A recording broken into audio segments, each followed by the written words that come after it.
We betrayed the public. We broke their trust. And we had been riding on a reputation of excellence for years, and now we were quickly shutting down one side of the debate. And how were we doing that?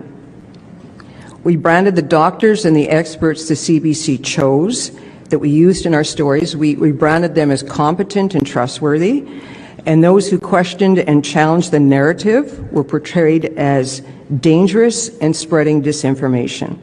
And that was regardless of what their specialty was, what their background was, and what their experience was.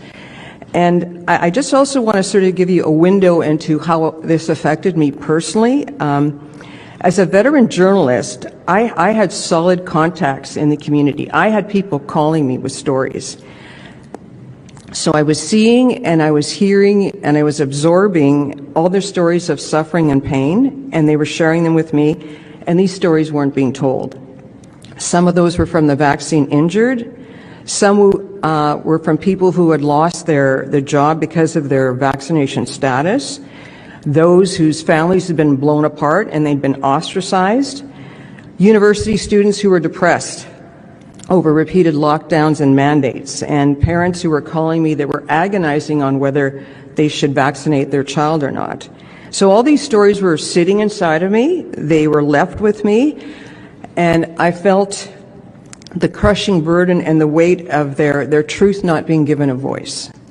And it affected my well-being because these people trusted me, and I felt I had failed them and I had let them down. It was like I had failed these people as a journalist to give voice to their truth.